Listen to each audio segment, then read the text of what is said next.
Él no es polémico, solo es una persona brillante. Y eso a la gente le aterroriza. Es el epítome del sueño americano, pero también es la viva representación de la pesadilla americana.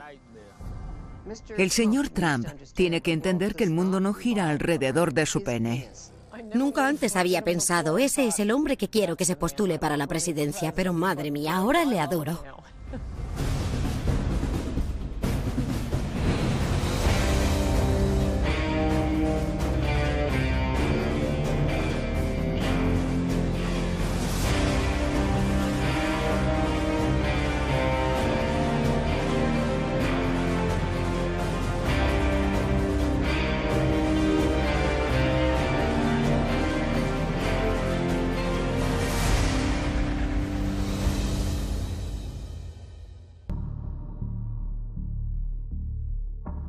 Cuando conocí a Donald Trump, estábamos en sus oficinas en el edificio Trump Tower, y lo primero que hizo fue enseñarme su despacho y me mostró todas las portadas de revistas de él mismo que tenía enmarcadas y colgadas en la pared.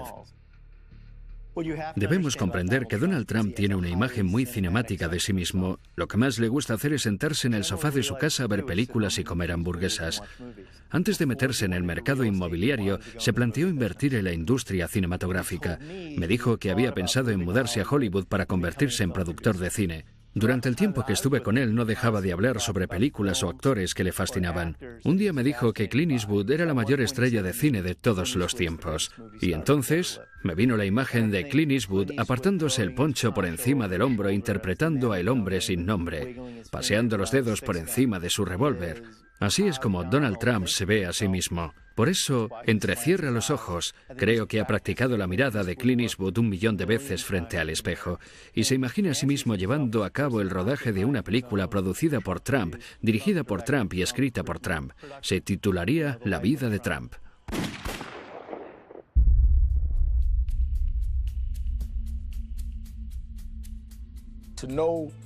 Los que conocen a Trump y están con él se convierten en espectadores de su autoindulgencia.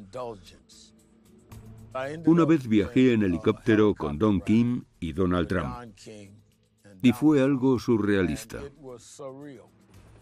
porque me pasé todo el viaje callado, escuchando cómo se contaban el uno al otro lo grandiosos que eran. Y no lo digo como algo negativo. Simplemente estaban promocionándose. Ni siquiera escuchaban lo que decía el otro. Hablaban sin parar. Cuando llegamos a Atlantic City, dijo, sobrevolad el paseo marítimo, quiero que el reverendo Al vea mi imperio. Y entonces me dijo, soy el dueño de ese hotel y de ese otro. Y me enseñó una zona donde pensaba construir el Trump Taj Mahal. Junto al paseo había una zona subdesarrollada, mayoritariamente ocupada por afroamericanos, y le pregunté, ¿y qué impacto tendrá eso en sus vidas? No respondió a la pregunta, lo único que hacía era fanfarronear y hablar. Recuerdo cuando empezó a ser muy conocido dentro del movimiento Birther. Él insistía en que Barack Obama había nacido en Kenia, con lo cual no estaba cualificado para ser presidente, porque según la Constitución, para serlo debe ser ciudadano estadounidense y haber nacido en el país. Donald Trump decía, no solo es extranjero, sino que es africano, no tiene derecho. Al final tuvimos una reunión con él en su despacho. Me dijo, no soy racista, simplemente tengo dudas sobre el presidente. Le pregunté, ¿qué dudas? Ya han demostrado claramente que nació en Hawái. Han presentado el certificado de nacimiento. No me lo creo, no podemos comprobar su autenticidad. ¿Comprobar su autenticidad? Le dije, señor Trump, usted está jugando con esta idea de que es diferente a nosotros y de que es africano. No ha hecho otra cosa más que divulgar acusaciones infundadas y gratuitas contra el presidente. Pero al final te das cuenta, así es Trump. Y siempre que te encuentres con él vas a recibir el mismo mensaje contradictorio. Por un lado, para algunos de sus simpatizantes, es el epítome del sueño americano. Pero también es la personificación de la pesadilla americana, porque es un tío que tiene todo el dinero del mundo, que puede hacer todo lo que quiera, pero no deja de atacar a los demás y es un resentido. Es como Archie Bunker de la serie All in the Family, pero con miles de millones de dólares. 1, 2, 3.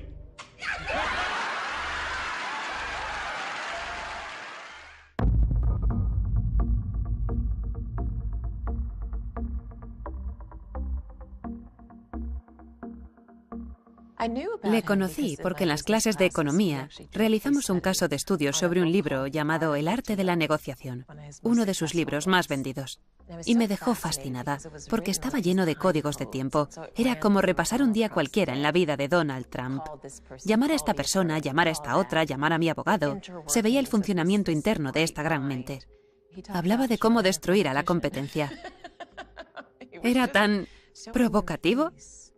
Él lo ve todo como una partida de ajedrez. Y yo soy una ávida jugadora de ajedrez. Mientras leía el libro no dejaba de pensar. Para él, todo es como una gran partida de ajedrez. Cuando oí hablar de The Apprentice, lo anunciaban como una entrevista de trabajo. Si tienes lo que hay que tener, si quieres vivir como yo, manda tu currículum para ser mi becaria.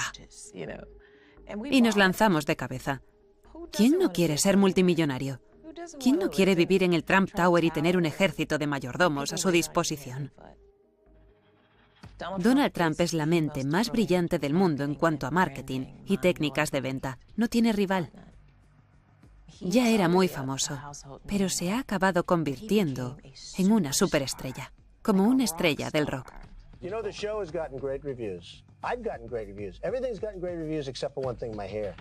Todo el mundo decía, estás despedido, como en el programa. Todos querían estar cerca de él. He visto a gente enamorarse de él nada más conocerle.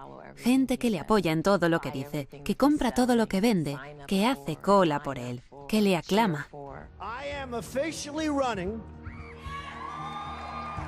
For President of the United States, and we are going to make our country great again. Sabe que mientras la gente esté entretenida, mientras se sienta cautivada, mientras se mantenga la intriga, van a seguir viéndole, le van a prestar atención.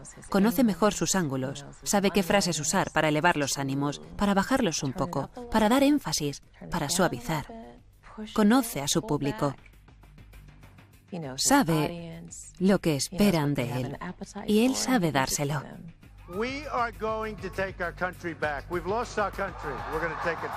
Se ha convertido en un icono cultural. Creo que se ha vuelto adicto. Cada vez quiere ser más famoso porque nunca es suficiente. Wow. Get those teleprompters out of here. We're going to have some fun, right?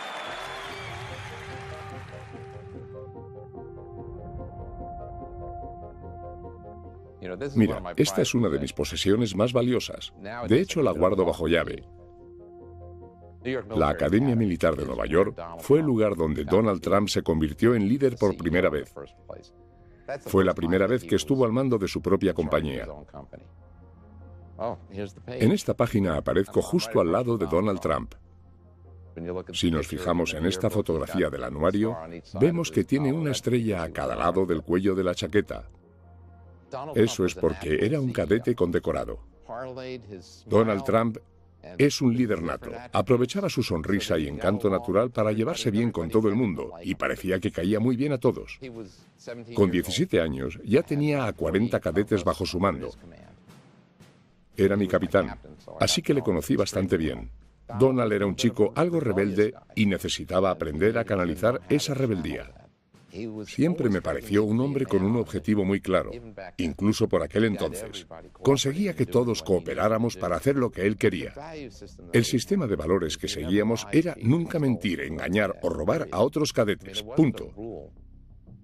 No es que fuese una regla, era un código de honor que llevábamos dentro. Uno de los cadetes robó a otro. Le robó un mechero de gasolina.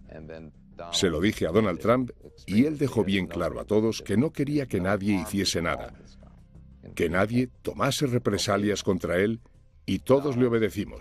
Donald le llevó a la oficina administrativa y expulsaron al cadete.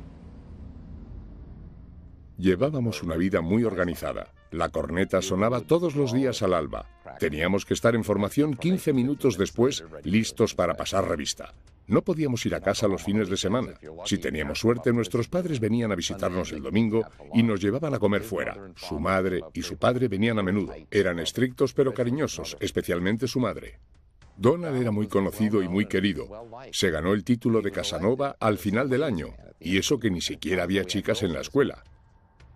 He oído a Donald Trump decir que una de las mejores cosas que le han podido ocurrir en la vida es haber ido a NYMA, la Academia Militar de Nueva York. Los valores que asimilamos en ese entorno durante todo ese tiempo, sé que a Donald Trump le han marcado de por vida, al igual que a mí. El nudo de mi corbata es un doble Windsor. Es algo automático para nosotros. Es el nudo que hacíamos todos los días. Si Donald Trump lleva ahora mismo una corbata, la lleva con un doble Windsor. El Donald Trump que vemos hoy en la tele es el que ha sido siempre. No nos confundamos. Donald Trump proviene de una familia muy rica. No penséis en una familia rica cualquiera. Fred Trump amasó una fortuna de al menos 500 millones de dólares. La riqueza y las conexiones políticas de su padre fueron determinantes en el ascenso y éxito empresarial de Donald.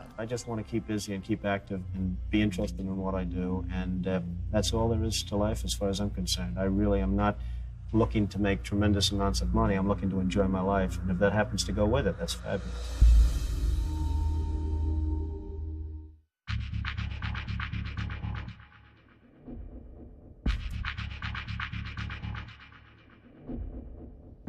A lo largo de los años he tenido muchas reuniones con Donald Trump y durante esas conversaciones tenía la impresión de que él se veía a sí mismo como un forastero. Al principio creía que lo hacía para caerme en gracia, pero la verdad es que lo creía. Sentía que no formaba parte de lo que podíamos llamar la casta de sangre azul que dirigía Nueva York, que se había colado en ese entorno. Y su dinero, su glamour y la fama de su nombre nunca le hizo sentir que formaba parte del gremio del mercado inmobiliario. Él se sentía como un tío Queens. Y no solo parecía querer colarse en ese mundo, sino también ridiculizarlo. Quería rebautizar todos los edificios con el nombre de Trump.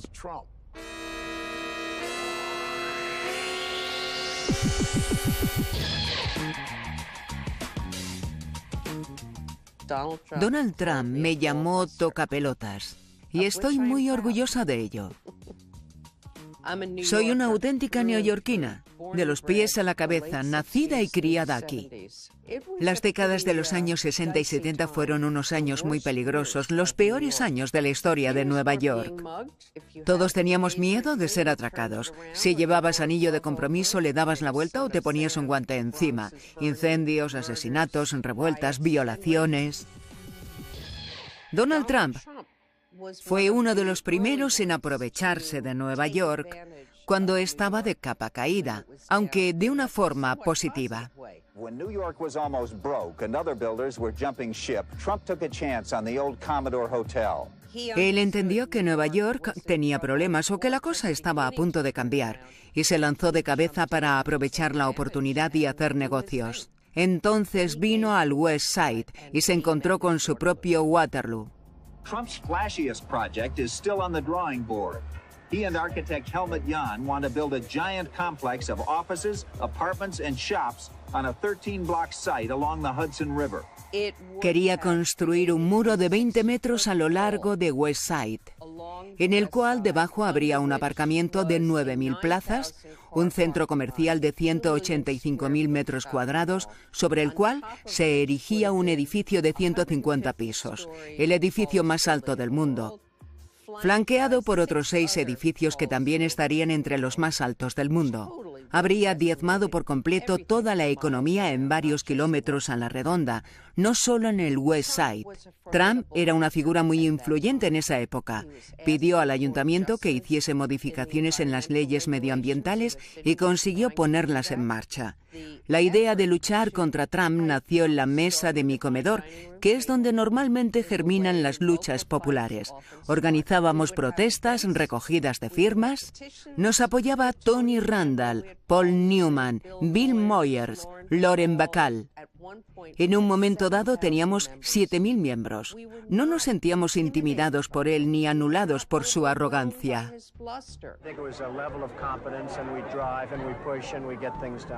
Teníamos una misión. Sabíamos lo que estábamos haciendo. Demandamos al ayuntamiento.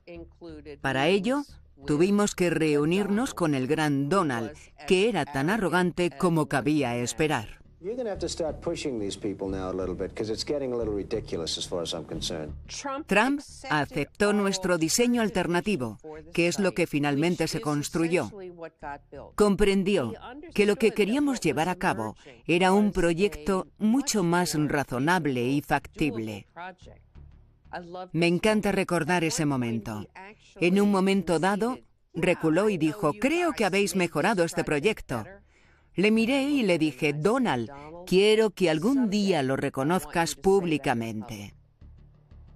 I got everything I wanted. 40 years of tax abatement. People would say, how did you get 40 years? I said, because I didn't ask for 50. It was so easy. Siempre le digo a todo el mundo que quiero que en mi epitafio diga, Donald Trump me llamó tocapelotas.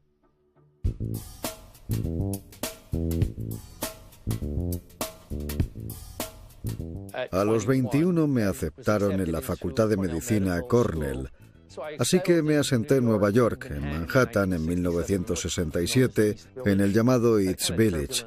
Sentía que el East Village era perfecto para un rebelde como yo, porque era una zona donde vivían muchos rebeldes, mucha gente que luchaba contra el Estado y la clase dirigente. Donald Trump quería construir en la zona de casas bajas del Soho una torre de apartamentos disfrazada de hotel para evitar las leyes urbanísticas, cuando en realidad iba a ser un edificio residencial, lo cual está prohibido. Creía que la gente del Soho éramos paletos y que podía aprovecharse de nosotros. Lo siento, Donald, si hay algún paleto aquí eres tú porque no tenías ni idea de dónde te estabas metiendo.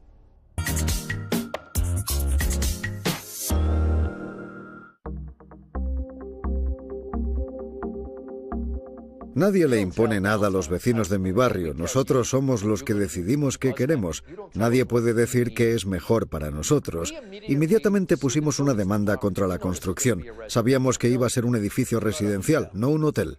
¿Quién compra apartamentos a $20.000 el metro cuadrado cuando hay una demanda interpuesta? Nadie, y así fue. Después de un tiempo no había vendido ni uno. De hecho, se inició la ejecución hipotecaria y se subastaron. Así que nos salimos con la nuestra. Queríamos un hotel y eso fue lo que conseguimos. Donald Trump no consiguió lo que quería, se quedó sin su edificio residencial. Solo consiguió quedarse en bancarrota.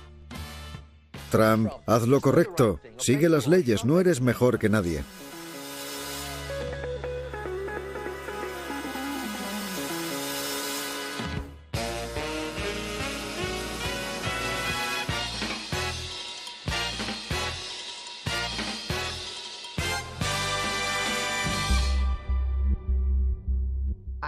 Siempre he sido abogada de derechos civiles, defensora de los derechos de las mujeres, abogada de las minorías que se han visto despojadas y privadas de sus derechos y que no han disfrutado de la igualdad de oportunidades en este país. Hemos defendido los derechos de las mujeres y de las minorías cuando hacerlo era algo muy impopular y controvertido, y sigue siéndolo en muchos aspectos.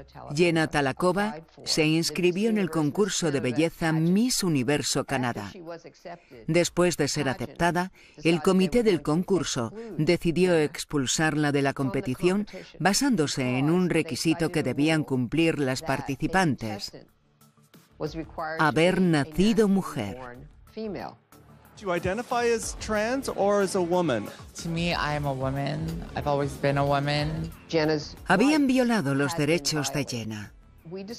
Decidimos dar una rueda de prensa para dirigirnos a Donald Trump, que era el dueño del concurso, para poner fin de una vez por todas a esta discriminación tan flagrante. Have you met Donald Trump? Not yet.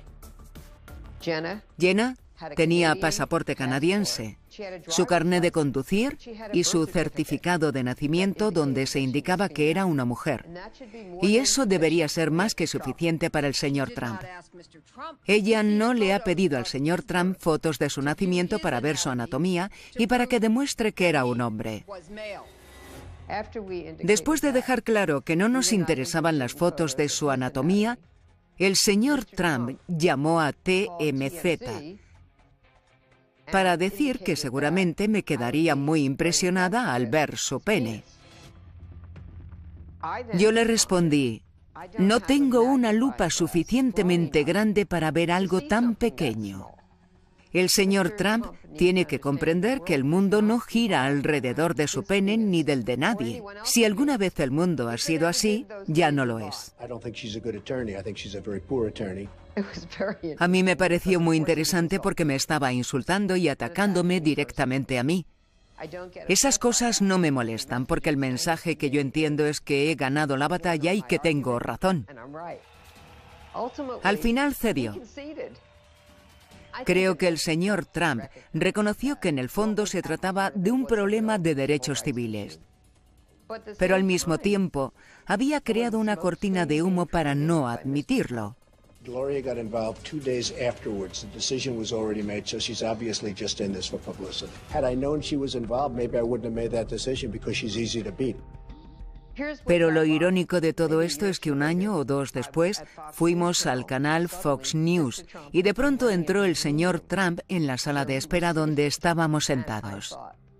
Pensé, oh no, no me ha dado tiempo para preparar a mi cliente. ¿Qué va a decirle? ¿Qué va a hacer? Y se acercó, le presenté a mi cliente y él le dijo, «Tiene usted a la mejor abogada que podría encontrar. No cesa hasta conseguir su objetivo, así que nunca la despida porque no va a encontrar a nadie mejor». Y me sonrió, me estrechó la mano y se fue. Pero por otro lado, su discurso cuando estaba ante las cámaras era muy diferente. A lo mejor el verdadero Donald Trump es una mezcla de esas dos personalidades.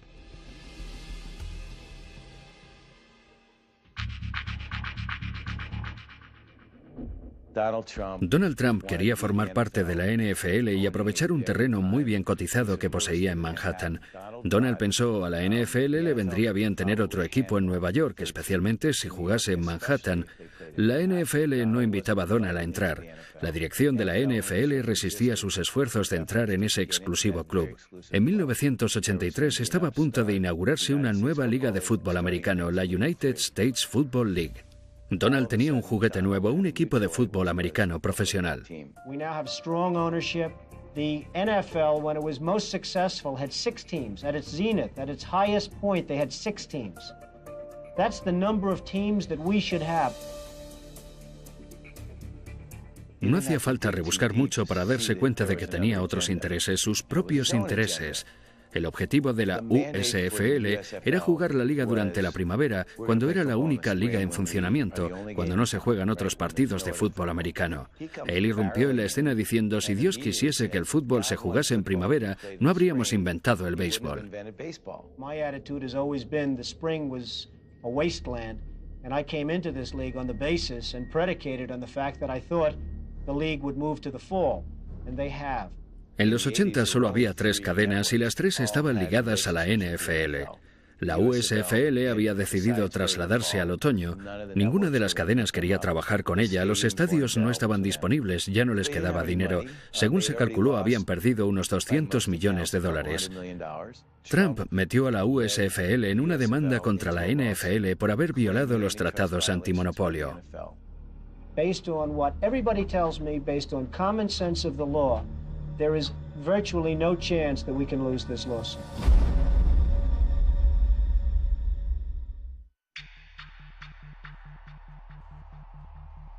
Sin duda la USFL ganó la batalla, pero perdió la guerra. El juez determinó que la NFL había violado las leyes antimonopolio, pero debido a la forma en la que se llevó el caso, consiguieron quedar como los pobres indefensos que tenían que luchar contra un gigante vestido con trajes de $5.000. Donald Trump quedó retratado como un abusón que quería quedarse con todo el pastel. El juez concedió $1 en compensación a la USFL. Como se trataba de un caso antimonopolio, la multa por daño se triplicó, así que se quedó en $3. Fue el final de la liga, ni más ni menos. En 2009, la ESPN lanzó una serie llamada 30 for 30, una serie de documentales pionera. Los ejecutivos de la ESPN me pidieron que dirigiera un episodio y les contesté, bueno, solo me interesa si puedo hacer un episodio que se llame ¿Quién mató a la USFL? Ya sabéis a quién me refiero. Estuve detrás de Donald, pero se me resistió. Tenía un intermediario muy protector. Le mandaba cartas, emails, le llamaba constantemente, pero no obtuve ninguna respuesta. Después me pidieron hacer una entrevista para una serie llamada Sport Business Journal. Curiosamente, mi teléfono sonó al día siguiente y era el intermediario. Me dijo, el señor Trump está listo para recibirle.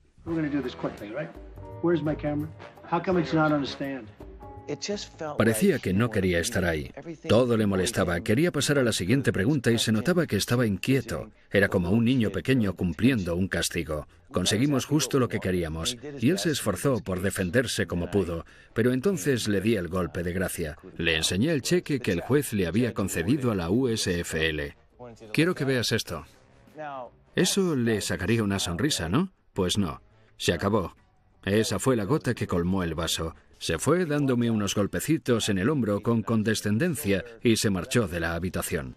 Me dijo, espero que entiendas que lo he hecho lo mejor que he podido. Le contesté, bueno, Donald, yo no soy un director de cine y voy a intentar ser todo lo objetivo y justo que me sea posible. Vamos a hacer un estreno por todo lo alto. La ESPN te va a invitar, te mandará una limusina. Espero que puedas venir.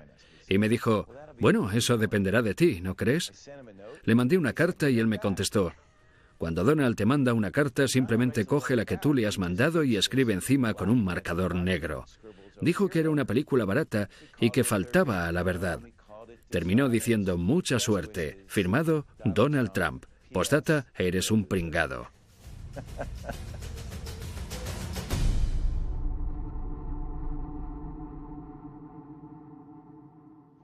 No iba a vivir en una vivienda de protección toda mi vida, y lo sabía porque mi madre nos permitía soñar, explorar y usar nuestra imaginación. A pesar de toda mi educación, la primera escuela en la que me gradué fue en la de la vida. Aprendí muy pronto que el mundo era duro y que tenía que ser más dura para sobrevivir. Fui a la Casa Blanca nada más terminar el máster y se me presentó la oportunidad de colaborar como voluntaria en la Convención Nacional del Partido Demócrata y de trabajar con una abogada de derechos civiles que se convirtió en mi mentora. Ella me ayudó a entrar en la Casa Blanca y a trabajar para el vicepresidente Al Gore. Después dejé la oficina de Al Gore y empecé a trabajar para Bill Clinton. Esa fue la época más convulsa de la Casa Blanca de los últimos tiempos. Hasta tuvimos una audiencia para la destitución del presidente. Por el amor de Dios, por decirlo de forma suave, acabé harta de la política. Mis compañeros de la Convención Nacional del Partido Demócrata me hablaron de The Apprentice. Ellos también eran muy ambiciosos y me comentaron que había un nuevo programa que Donald Trump iba a hacer con Mark Burney. No se lo dije a nadie, pero pensé, voy a presentarme al concurso. Donald Trump buscaba a alguien que luchase para convertirse en director ejecutivo de su compañía. Quería personas como él. Honestas, provocativas, agresivas. Sabía que mi presentación marcaría el tono de mi relación con Donald Trump. Y tenía que diferenciarme de los demás. Donald Trump no me intimidaba, pero el proceso sí. No había reglas claras. Se hacía lo que Donald Trump decía. Lo que a él le apeteciese en el momento. Era el que decidía quién se iba a casa, fuese justo o no. Era el programa de Donald Trump, y eso sí me intimidaba. Siempre que entraba en el despacho, sabía que me la estaba jugando. Porque cuanto más forzase la situación, más famosa me hacía. Cuanto más agresiva fuese, cuanto más discutiese, cuanto más pelease, cuanto más insultante fuese, más fama adquiría mi marca, más crecía mi nombre, más gente quería verme en la tele. Finalmente me dijo esa terrible frase: «Estás despedida», con la mano así. Mi ambición iba más allá del concurso. Yo estaba jugando a un juego dentro del juego. No solo quería que los espectadores de The Apprentice supiesen mi nombre, quería que el mundo entero me conociese. La gente suele preguntarme por Donald, sobre si es tal y como parece, cuando en realidad Donald está jugando a un juego dentro del juego y está ganando. Y cuando no gana, cambia de juego y la gente no sabe seguirle el ritmo. Él no es polémico, solo es una persona brillante. Y eso aterroriza a la gente. Donald J. Trump is calling for a total and complete shutdown of Muslims entering the United States until our country's representatives can figure out La gente está cansada. Está cansada de que los políticos les digan una cosa y luego hagan lo contrario. Pero confían en lo que él dice. La gente que apoya a Donald sabe que lo que dice es lo que va a hacer. Porque todo lo que ha dicho en el pasado lo ha hecho.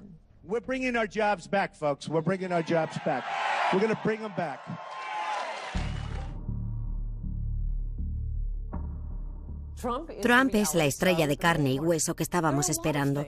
Cuando veo a Donald Trump, veo muchas más cosas y a mucha gente le pasa lo mismo. Pero desde que empezó a postularse para la presidencia, le he visto desde un prisma completamente nuevo. No imaginaba que pudiese convertirse en un candidato serio hasta que dio el discurso de los violadores mexicanos.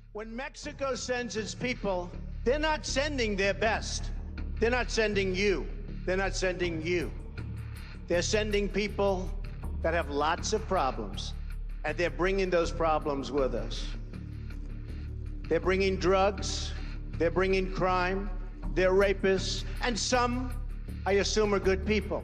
Eso no formaba parte del discurso que llevaba preparado, eso le salió del corazón. Yo sabía que en cuanto un candidato empezase a anteponer los intereses de Estados Unidos a los de los extranjeros y a los de algunos plutócratas, ascendería meteóricamente en los sondeos. Llevo mucho tiempo rogándoles a los candidatos presidenciales republicanos, literalmente rogándoles que incluyan el problema de la inmigración, y nunca me han hecho caso. De repente Trump vio una entrevista que me hizo Jorge Ramos e inmediatamente pidió que le llevasen una copia de mi libro Adiós América. El principal tema que trato son las violaciones por parte de mexicanos. 2 semanas más tarde, cuando estaba dando el discurso presentando su candidatura, se salió del guión y empezó a hablar de los delincuentes, traficantes de drogas y violadores que México nos envía. This is hate language. This will incite violence not only against Mexican Americans, Mexicans, but also against migrants. Y cuando una semana más tarde vi que no se había retractado después de todo el escándalo, pensé, aquí está, es el candidato que estaba esperando. It's not about me, it's about you, believe me. This is a movement.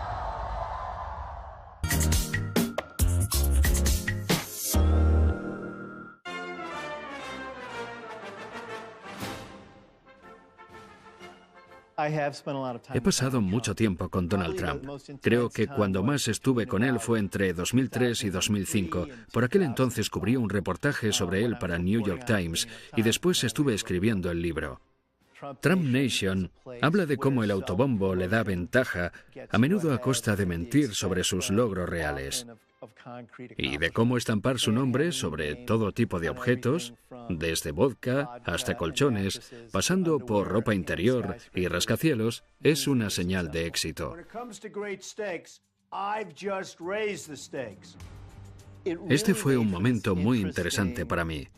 Tenía la oportunidad de escribir sobre una persona cuyo entramado empresarial era un auténtico desastre, pero que al mismo tiempo tenía una imagen pública gracias al programa The Apprentice, donde se mostraba como el dios del mundo empresarial. Hicimos muchos viajes cruzando el país a bordo de sus jets privados. Le encantan las patatas fritas, siempre tenía una gran bolsa cerca. Me llevó en su Ferrari rojo por Palm Beach y me pareció que no sabía conducirlo muy bien. Las marchas hacían mucho ruido cada vez que se paraba en un stop o que arrancaba. Le costaba mucho meter las marchas. Le encantaba que estuviese escribiendo un libro sobre él y creo que pensaba que lo íbamos a escribir juntos. Me sorprendió que estuviese dispuesto a cooperar. Pero después me dijo que si le criticaba en el libro, iría por mí personalmente y diría que soy un pirado y que soy escoria y toda esa letanía de insultos tan trillados que le gusta usar. Dan Rather's a loser. Rosie's basically a loser. He's obviously in love with Adolf Hitler in some form. Justo antes de publicar el libro, me pidió que le enviase la portada. Poco después de recibirla, me llamó y me dijo, «Me encanta, parezco Superman. Me encanta». Pero igualmente me demandó. Me demandó.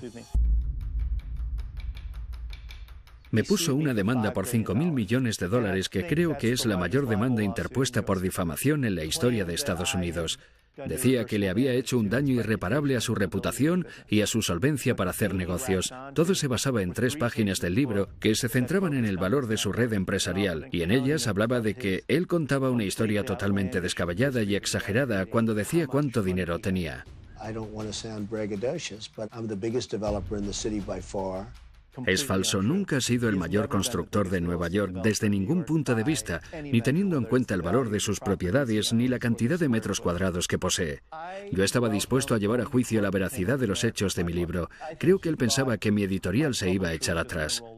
Cuando superó el shock inicial de saber que íbamos a litigar con todas nuestras armas contra él, se dio cuenta de que, como me estaba demandando por supuestamente mentir sobre su riqueza, tendría que enseñarnos todos los recibos de sus impuestos y sus libros de cuentas, y evidentemente nunca los había hecho públicos. Durante el juicio presentamos un recuento del valor de su red empresarial elaborado por uno de sus bancos. Deutsche Bank había valorado su entramado empresarial en 2005 en unos 788 millones de dólares, y por aquel entonces se le iba diciendo que tenía una fortuna de entre 5.000 y 6.000 millones de dólares. Al final contratamos a uno de los mejores abogados de Estados Unidos. Este le preguntó a Donald cómo había estimado el valor de su red empresarial. Y la respuesta de Donald fue básicamente, bueno, depende de cómo me sienta. Depende de cómo me sienta cada día y, sobre todo, depende de cómo me vea a mí mismo. Le plantamos cara a Donald, le quitamos la máscara para mostrar cómo era en realidad y perdió. Creo que su autoestima y su identidad están demasiado envueltas en esta fantasía de ser un megamillonario. Y en el fondo es una persona tan insegura que si no se muestra como una de las personas que merecen estar entre los 100 o los 200 primeros de la lista Forbes, no es nadie. I look at people as being, in many cases, pretty vicious. And unless you're going to have a certain way, you're going to be eaten alive.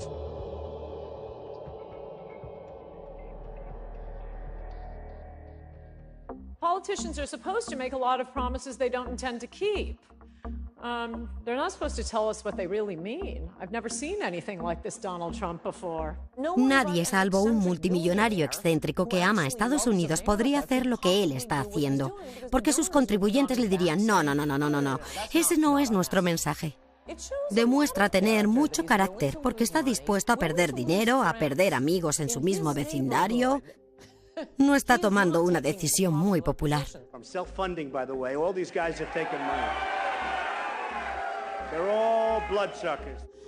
Nunca antes había pensado, ese es el hombre que quiero que se postule para la presidencia, pero madre mía, ahora le adoro.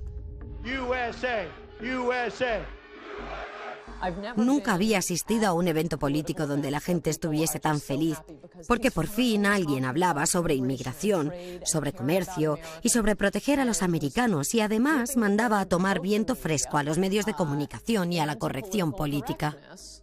Los ciudadanos llevan mucho tiempo esperando que alguien se ponga de su lado en estos asuntos. En todos sus mítines, ¿cuál es la frase que despierta más ovaciones? Voy a levantar un muro. Todo el mundo se pone en pie al oírlo. Es cuando más le aplauden. Si nota que se está alargando demasiado, que la gente empieza a aburrirse, que dice algo que no gusta, si quiere ganárselos de nuevo, empieza a hablar del muro.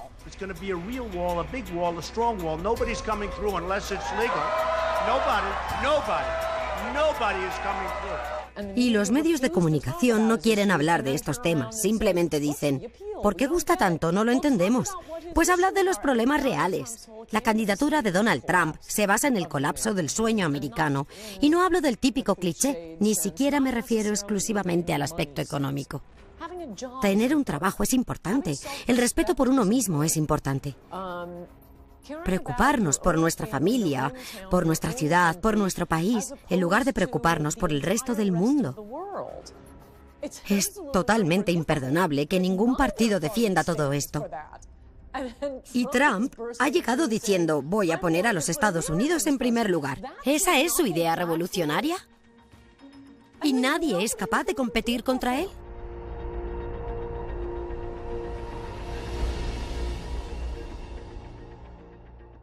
We view this as war. Don't we view this as war? It's war.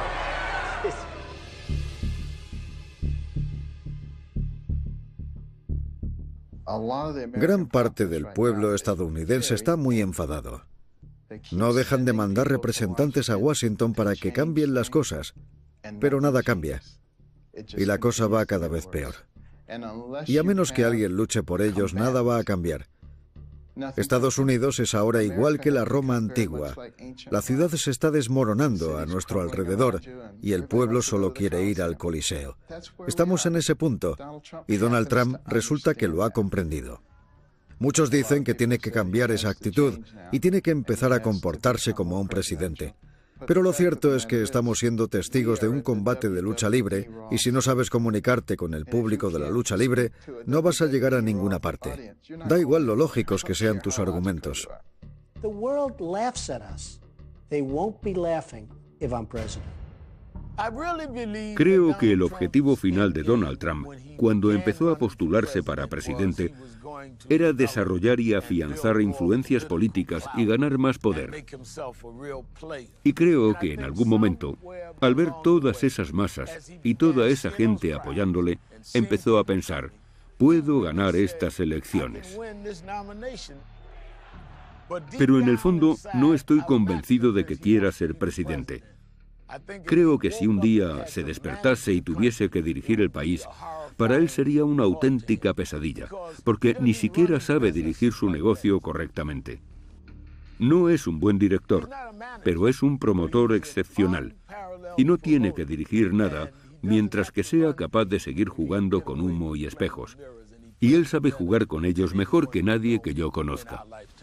We have huge deficits, we have huge unemployment, we have huge problem, and we're not respected. Estoy segura de que me pasaré los próximos 8 años criticándole por haber hecho esto o lo otro, pero creo que va a construir el muro. Creo que va a limitar y a prohibir completamente la inmigración de musulmanes, a reducir la inmigración en general y a deportar a los extranjeros ilegales. Si le quitamos los grilletes a las fuerzas del orden, vamos a librarnos de muchos inmigrantes ilegales, y los estadounidenses llevan mucho tiempo pidiendo a los políticos que lo hagan, pero no les hacen caso. We have thousands of people trying to get in. Should we let them in or not?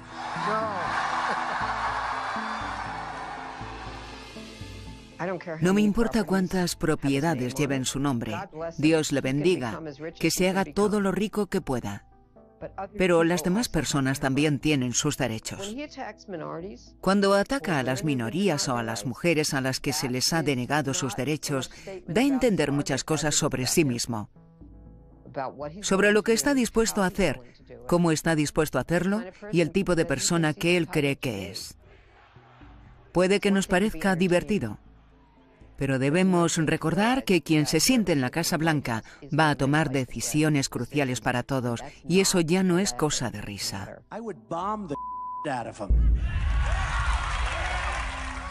Irónicamente, lo que me asusta de Donald Trump es lo mismo que le asusta al Partido Republicano.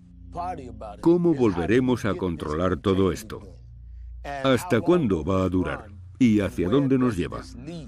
Me recuerda a cuando de niño me llevaban a la montaña rusa de Coney Island porque no sabía dónde iba a terminar el viaje.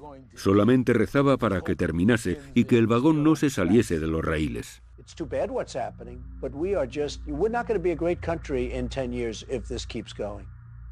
La gente siempre me pregunta, si Donald ganara, ¿te irías con él a trabajar a la Casa Blanca? Y les digo, por supuesto. Creo que servir al país que amo es una oportunidad única que no puedo desaprovechar. Y además me gustan las armas y el dinero. Comercio, tesoro, defensa, exteriores, donde me necesite, señor Trump, ahí estaré. Lo peor que podéis hacer es subestimar a Donald Trump. Nunca, nunca subestiméis a Donald Trump.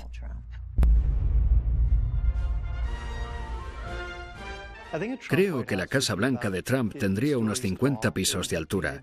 Estaría pintada de dorado, instalaría luces intermitentes por toda la avenida Pensilvania. El Air Force One estaría incrustado de diamantes. La televisión emitiría más charlas del presidente junto a su chimenea de las que querríamos ver en toda nuestra vida. Aparte de eso, puede ser un buen presidente, pero cualquiera que piense que Donald Trump va a desaparecer está tremendamente equivocado. Que le fascinaban. Un día me dijo que Clint Eastwood era la mayor estrella de cine de todos los tiempos. Y entonces me vino la imagen de Clint Eastwood apartándose el poncho por encima del hombro interpretando a El hombre sin nombre, paseando los dedos por encima de su revólver. Así es como Donald Trump se ve a sí mismo. Por eso, entrecierra los ojos. Creo que ha practicado la mirada de Clint Eastwood 1 millón de veces frente al espejo y se imagina a sí mismo llevando a cabo el rodaje de una película producida por Trump, dirigida por Trump y escrita por Trump. Se titularía La vida de Trump.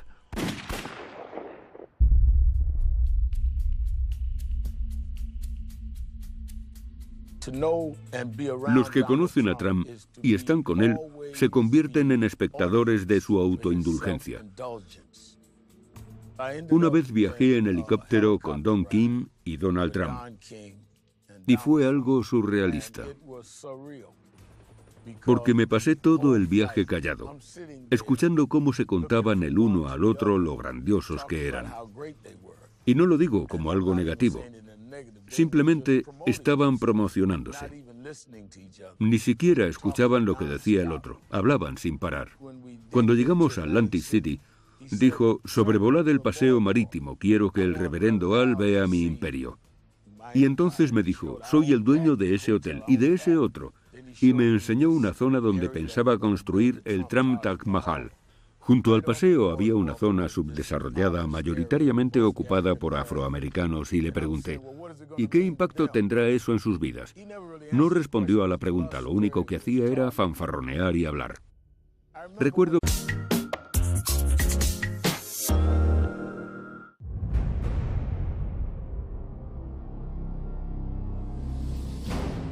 Él no es polémico, solo es una persona brillante. Y eso a la gente le aterroriza. Es el epítome del sueño americano, pero también es la viva representación de la pesadilla americana. El señor Trump tiene que entender que el mundo no gira alrededor de su pene. Nunca antes había pensado, ese es el hombre que quiero que se postule para la presidencia, pero madre mía, ahora le adoro.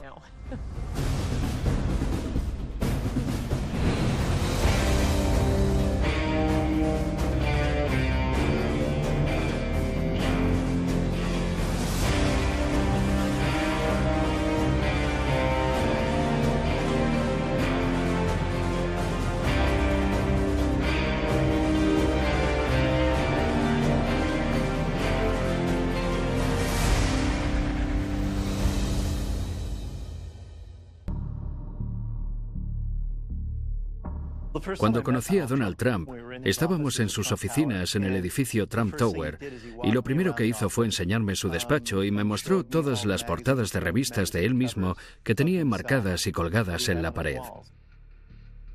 Debemos comprender que Donald Trump tiene una imagen muy cinemática de sí mismo. Lo que más le gusta hacer es sentarse en el sofá de su casa a ver películas y comer hamburguesas. Antes de meterse en el mercado inmobiliario, se planteó invertir en la industria cinematográfica. Me dijo que había pensado en mudarse a Hollywood para convertirse en productor de cine. Durante el tiempo que estuve con él no dejaba de hablar sobre películas o actores. Realizamos un caso de estudio sobre un libro llamado El arte de la negociación, uno de sus libros más vendidos. Y me dejó fascinada, porque estaba lleno de códigos de tiempo. Era como repasar un día cualquiera en la vida de Donald Trump. Llamar a esta persona, llamar a esta otra, llamar a mi abogado. Se veía el funcionamiento interno de esta gran mente. Hablaba de cómo destruir a la competencia. Era tan provocativo. Él lo ve todo como una partida de ajedrez. Y yo soy una ávida jugadora de ajedrez. Mientras leía el libro no dejaba de pensar, para él todo es como una gran partida de ajedrez. Cuando oí hablar de The Apprentice, lo anunciaban como una entrevista de trabajo. Si tienes lo que hay que tener, si quieres vivir como yo, manda tu currículum para ser mi becaria. Y nos lanzamos de cabeza. ¿Quién no quiere ser multimillonario? ¿Quién no quiere vivir en el Trump Tower y tener un ejército de mayordomos a su disposición? Donald Trump es la mente más brillante del mundo en cuanto a marketing y técnicas de venta. No tiene rival. Ya era muy famoso, pero se ha acabado convirtiendo en una superestrella, como una estrella del rock. You know, the show has gotten great reviews. I've gotten great reviews. Everything's gotten great reviews except for one thing, my hair. Todo el mundo decía, estás despedido, como en el programa. Todos querían estar cerca de él. He visto a gente enamorarse de él nada más conocerle. Gente que le apoya en todo lo que dice, que compra todo lo que vende, que hace cola por él, que le aclama. I am officially running for President of the United States, and we are going to make cuando empezó a ser muy conocido dentro del movimiento Bither. Él insistía en que Barack Obama había nacido en Kenia, con lo cual no estaba cualificado para ser presidente, porque según la Constitución, para serlo debe ser ciudadano estadounidense y haber nacido en el país. Donald Trump decía, no solo es extranjero, sino que es africano, no tiene derecho. Al final tuvimos una reunión con él en su despacho. Me dijo, no soy racista, simplemente tengo dudas sobre el presidente. Le pregunté, ¿qué dudas? Ya han demostrado claramente que nació en Hawái. Han presentado el certificado de nacimiento. No me lo creo, no podemos comprobar su autenticidad. ¿Comprobar su autenticidad? Le dije, señor Trump, usted está jugando con esta idea de que es diferente a nosotros y de que es africano. No ha hecho otra cosa más que divulgar acusaciones infundadas y gratuitas contra el presidente. Pero al final te das cuenta, así es Trump. Y siempre que te encuentres con él vas a recibir el mismo mensaje contradictorio. Por un lado, para algunos de sus simpatizantes, es el epítome del sueño americano. Pero también es la personificación de la pesadilla americana, porque es un tío que tiene todo el dinero del mundo, que puede hacer todo lo que quiera, pero no deja de atacar a los demás y es un resentido. Es como Archie Bunker de la serie All in the Family, pero con miles de millones de dólares. 1, 2, 3.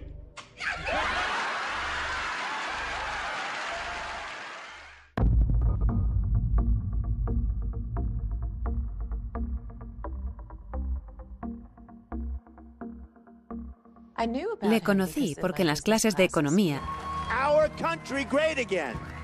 sabe que mientras la gente esté entretenida, mientras se sienta cautivada, mientras se mantenga la intriga, van a seguir viéndole, le van a prestar atención. Conoce mejor sus ángulos, sabe qué frases usar para elevar los ánimos, para bajarlos un poco, para dar énfasis, para suavizar. Conoce a su público. Sabe lo que esperan de él y él sabe dárselo.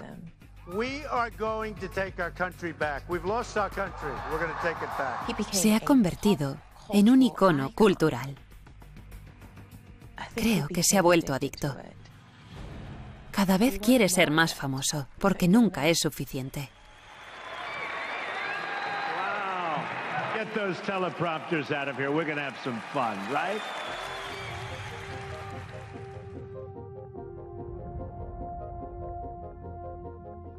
Mira, esta es una de mis posesiones más valiosas.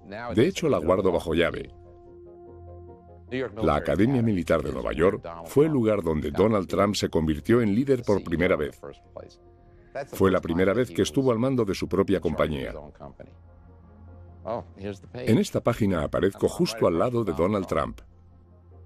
Si nos fijamos en esta fotografía del anuario, vemos que tiene una estrella a cada lado del cuello de la chaqueta. Eso es porque era un cadete condecorado. Donald Trump es un líder nato. Aprovechaba su sonrisa y encanto natural para llevarse bien con todo el mundo y parecía que caía muy bien a todos.